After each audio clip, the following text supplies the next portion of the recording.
Today, on Welbeck Junction, the running lines finally start taking shape. But before we get into it, I just want to say a massive thank you. The support on the last episode has been absolutely unbelievable. It's now the most watched video on the channel. And if somebody had said to me 12 months ago, 2,500 people would have watched me apply a vaccine, I'd have told them they were absolutely mad. The likes, the comments, the interaction and all the new subscribers, honestly, it's been overwhelming. Seeing so many people getting behind Welbeck Junction, genuinely, it means so much. So thank you. Thank you ever so much.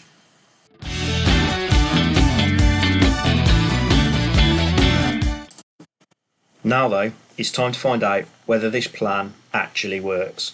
The risers are finally going in, the floating baseboards are in place and seem to be holding up well, and we're starting to plan the main running lines across the layout. If the heights or alignments at this stage are wrong, large parts of this could need rebuilding. So by the end of this episode, we should know whether my ideas will actually work. So with the running level in here, I've moved around and started mocking up the next section. So what I've got there is I've got the top running line or top running level in, which swings around and joins this one.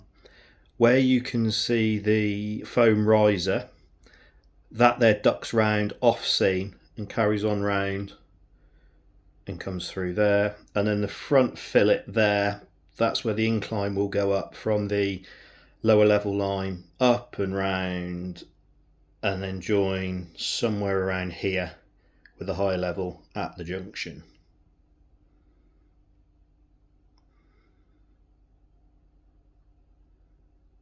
The track beds are 9mm ply, the upright fillets are 12mm ply, and I've just got some smooth plain batten timber to support the uprights, making sure that when I put those fillets in and glue them, they will be at definite right angles, 90 degrees to the baseboard. Okay, so with this section now loosely placed, I've got a Mark 3 in there just testing clearances around some of the holes in the upright fillets. I have placed the loose 6-foot board on this side. I need to cut another riser just to support the middle temporarily while I work out the track plan on the actual board, because I've got a little bit of fiddle in there to make what I want to do there work. I've got the end board in, picked that one up yesterday, got that one cut, so that is an 18mm piece of ply. It's not a ply, MDF, it's nice and solid, it's easy to paint, and it's going to be a removable section as well, so if I need to swing anything out, in and out the door, I can just lift that section off. I just need to cut this piece here, which will fit the bridging gap there, and then I'm going to play with the corner and then the spacing coming into this section, which will then allow me to cut it down to size, and I can work on continuing the lower level onto this side. So doing a bit of planning with my trusty pieces of paper and a pen rather than a software system, I've had a little go at the station approach. So the foam riser is the incline, which then feeds round into the junction setup and then feeds down into the station. So we've got 4 crossovers, which basically means I can bring something up the incline, run it straight through the junction, and then where that upside down point is, that far line is the feed back down to the decline on the other side. You got fast and slow running lines 1, 2, 3 and 4. So platforms 85mm wide. They're not exactly length that I want, but it's just giving me the spacing. And then we go down and we can just see some adjustment of the running lines into the corner. Minimum curvature for the inside corner there is a 4th radius, and then they get bigger. So that's taken me a few hours to have a play with that, several different combinations of layouts, but I think that's what I'm going to go for. So this line here, this point feeds back into the fiddle yard. Then we got fast lines 1, 2, 3, 4, or fast and slow lines 1, 2, 3, and 4, and then that there is the incline, which will run around and then back down on this side.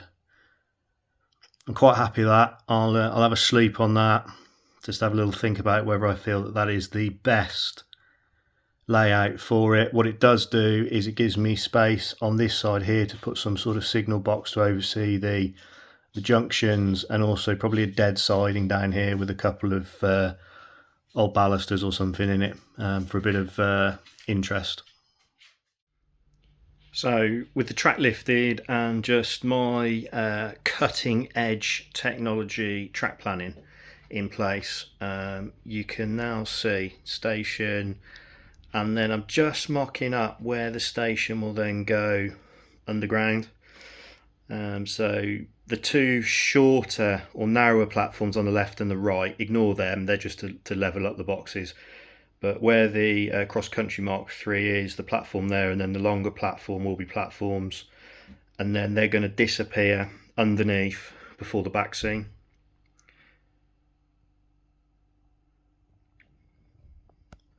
What I want to try and do is work out how I can curve these tracks as soon as they disappear without losing the illusion that it's a straight station, so that when they come round the rear of the back scene to cross the door, they're closer together rather than being a lot further apart. What that's going to do is reduce the width of the lift out section that I'm going to have to put in place. So I'm just going to play around with some geometries and some angles, so that, for example, if I'm doing any photography or if I'm doing any videoing, they're still looking like they're passing into a straight station rather than coming around a corner and coming out. So just got a little bit of work to do on that. So progressing on with the risers, what I've been doing, these are the ones that are already in place for the scenic side to give me a level. I then come across and cut these fillets or risers, and as you can see, I'm clamping a track bed down. So just to give it some context, that's the incline which comes round and then goes all the way down and up to the main scenic side. So that's one exit from the fiddle yard. Off that incline, you've got a route which will take you onto the middle level, which will also give you an exit down to the fiddle yard in the other direction. And then where the level is, that is the hidden section of the runaround loop, or the lower branch line, I don't know what I'm going to call it yet, which then comes into the section up into the scenic break. So just working on that at the moment. I'm clamping and gluing. First piece is already in, dead plumb, dead straight, dead level. Leveled that, that's now gluing. I'm going to work on the section now that brings the branch line into this area. I've already got a couple of the fillets cut. There's a piece of cork there that's already glued down, so now it's just a case of working out my angles and getting that in there. Just a note of interest that is a 4th radius curve as well. Again, keeping up or maintaining the fact I don't want to use anything less than a 4th radius unless I really have to. So that'll come around on a 4th radius and come back down this way. And here we go, the end board with the 2 lower levels in. So I've cut the fillets, the little black cable tidies are there ready for when the track power goes in. But yeah, so the fillets are in, the blocks are glued and screwed to the top of them. I have put the hidden track bed in there, which has already got the cork on it. It's not going to be visible, so I've just corked the lot. The front cut piece is there, the riser will go on that to the dead end there, taking it up to the top level. That's just a brace at the back there. All these are dead set square, they're all plumb, flat and level, front to back, left to right.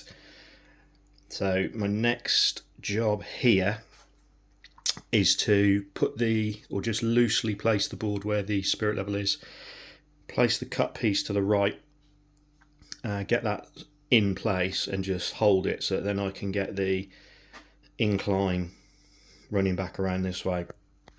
Interestingly, when I was just running the levels, I clocked that this fillet riser here was about 2.5 mil proud for some unknown reason.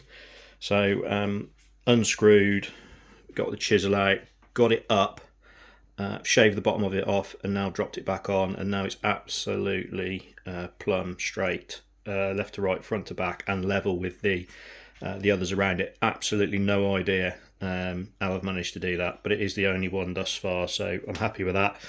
Everything else absolutely sweet as a nut. It's gone down well. So yeah, we'll get the temporary top board placed just so that I can work out levels and lines, get the incline glued in place, then that can be caulked, and we can move on to this section. So on here, what we're looking to do is, again, drop some fillets in, but what I need to do is work out where this hidden line comes and then gets visible for a section down here. So that's going to be a little bit of sketching, a little bit of head scratching, get the old pencil and paper out, and yeah, I'll be back to you soon.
So looking back at this end, I decided I wasn't happy with the gaps between the end riser and the centre riser and the corner riser. So what I've done before I've done anything else is put in another riser to support there and another riser to support there. So when the top board's on, it's going to stop any sort of sagging over a period of time. So I've dropped those two in.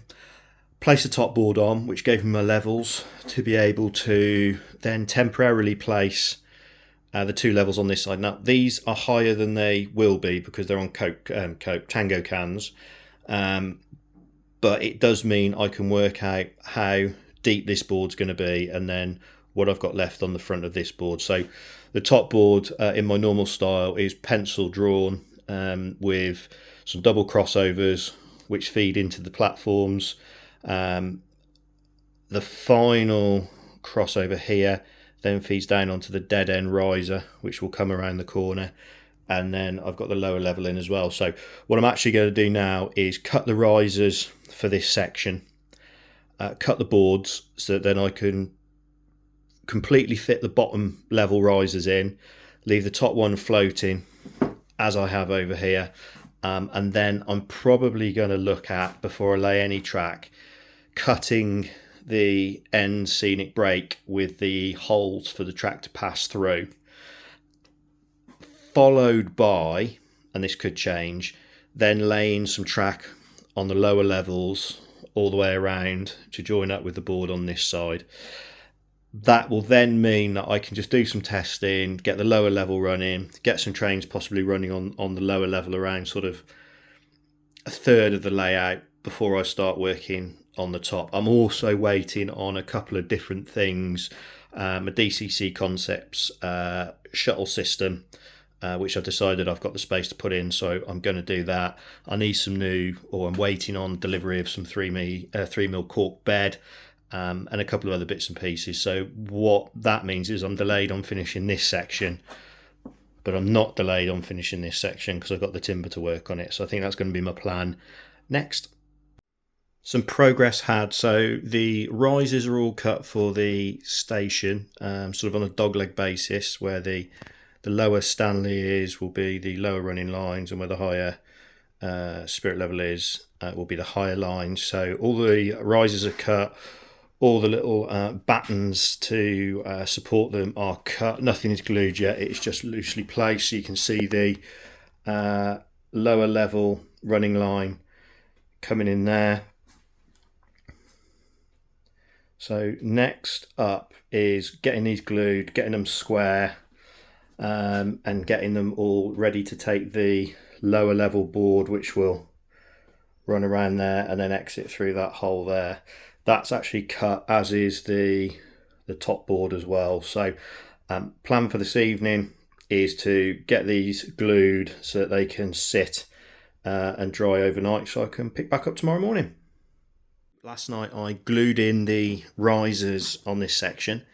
They're now in and all levelled, so they're absolutely sweet as a nut from front to back, side to side.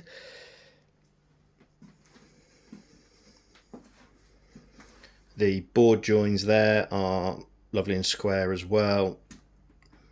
Where the lower level running line comes through, that's all ready to go. All of those are in as well, and what I've done is just stuck down the first arc of the incline up to the higher level, or the visible incline up to the higher level. So next jobs is just some fiddly tidying up really. I need to mark the exit points through the scenic backboard where the two magnetic plates come in and out, and then also where that running line goes. So I'm going to mark those, take the end board off and cut those. At the same time, I just want to wire and glue the track to the holes there as well, because then what that means is I can then fit the lower level running board, which is cut and ready to go. That's where I'm going to draw a close to this episode, and just thank everybody again for watching. And in a minute YouTube is going to give you the option to subscribe. Please do, I'd greatly appreciate it, and also give you a link to another video in the series which is probably worth a watch. Well, I think so anyway. So thanks for watching, and I'll be back again shortly with the next stage of the build. Until then, stay safe.